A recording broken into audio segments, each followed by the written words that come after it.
అందరికీ నమస్కారం.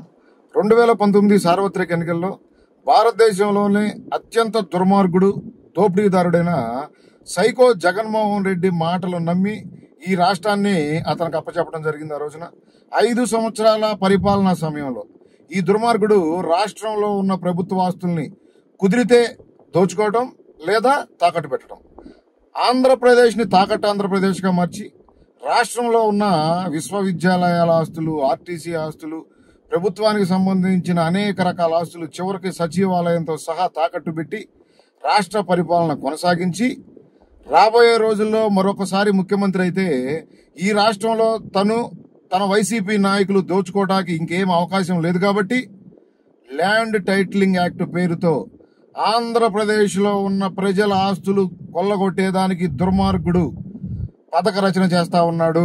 ఆంధ్రప్రదేశ్ ప్రజలు అప్రమత్తంగా ఉండాలి. ఈ దుర్మార్గుడు తీసుకొస్తున్న చట్టం ద్వారా రేపొద్దున మన ఇళ్లపై, మన భూమిపై మనం హక్కు కోల్పోబోతా ఉన్నాం. ఈ దుర్మార్గుడు చట్టం తీసుకొచ్చి ఏదైనా ఇక్కడ అవకతవకలు జరిగితే మనం కోర్టుకు వెళ్లలేని విధంగా చట్టాన్ని తయారు చేసి ఆ ల్యాండ్ టైటిలింగ్ ఆఫీసర్స్ ను కూడా వాళ్ళ పార్టీకి సంబంధించిన వాళ్ళని పెట్టుకోవడానికి ప్రిపేర్ అయ్యి ఈ రోజు ఆంధ్రప్రదేశ్ ప్రజల్ని నమ్మించి మరొకసారి మోసం చేసేదానికి దుర్మార్గుడు ఓటు అడుగుతా ఉన్నాడు. ఈ సైకో జగన్మోహన్ రెడ్డిని సూటిగా ప్రశ్నిస్తా ఉన్నాను.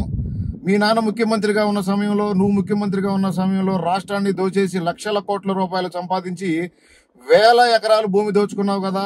ఆ భూమిని ఆంధ్రప్రదేశ్ రాష్ట్రంలో ఉన్న ప్రజలకి పంచి ఆ పాస్ పుస్తకాలపై నీ బొమ్మ వేసుకో. అంతేగాని రాష్ట్రంలో ఉన్న ప్రజలు వాళ్ళ తాతలు, తండ్రులు, ముత్తాతల నుంచి వచ్చిన భూమి మీద నీ హక్కేంటి? వాటిపై నీ ఫోటో ఏంటి? ఆ పాస్ పుస్తకాల మీద రాజముద్ర ఉంది, నీ ఫోటో ఏమైనా రాజముద్ర? అంటే రాబోయే రోజుల్లో నువ్వు ఇంకొకసారి ముఖ్యమంత్రి అయితే ఈ రాష్ట్రాన్ని ఏ విధంగా దోచుకోబోతున్నావు అనే దానికి ఒక జీవోనే ల్యాండ్ టైటిలింగ్ యాక్ట్. ఆంధ్రప్రదేశ్ ప్రజలారా అప్రమత్తంగా ఉండండి.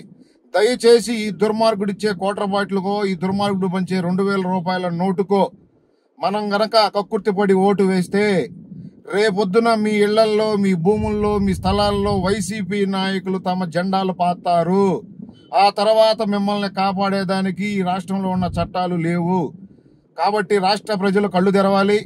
ఈ దుర్మార్గుడిపై పోరాటం చేస్తూ ఈ దుర్మార్గుడు తీసుకొచ్చిన చట్టాన్ని ప్రజలకు తెలియజేసి చైతన్యవంతం పరుస్తున్న నారా చంద్రబాబు నాయుడు గారిపై, నారా లోకేష్ గారిపై సిఐడి కేసులు, ఎన్ని కేసులైనా ఎదుర్కొంటాం. ఈ రాష్ట్ర ప్రజల కోసం మా పోరాటం ఆగదు. తెలుగుదేశం పార్టీ అధికారంలోకి రాగానే ఈ ల్యాండ్ టైటిలింగ్ యాక్ట్ రద్దు చేసేదానికి నారా చంద్రబాబు నాయుడు గారు ఈ రాష్ట్ర ప్రజలకు మాట ఇవ్వడం జరిగింది. కాబట్టి ఈ రాష్ట్రాన్ని కాపాడగల శక్తి ఉన్న, రేపు అభివృద్ధి చేయగల ధైర్యం ఉన్న, మనందరి సంక్షేమాన్ని తన 2 కళ్లతో చూసి ఈ రాష్ట్రాన్ని కాపాడగల శక్తి ఉన్న ఏకైక నాయకుడు నారా చంద్రబాబు నాయుడు గారు మాత్రమే. రేపు రాబోయే రోజుల్లో మన అమూల్యమైన ఓటుని నారా చంద్రబాబు నాయుడు గారికి మద్దతుగా నిలిచి సైకిల్ గుర్తుపై వేసి ఈ రాష్ట్రాన్ని, మన ఆస్తుల్ని మనం కాపాడుకోవాలని చెప్పి ఆంధ్రప్రదేశ్ ప్రజలు నేను కోరుకుంటా ఉన్నాను.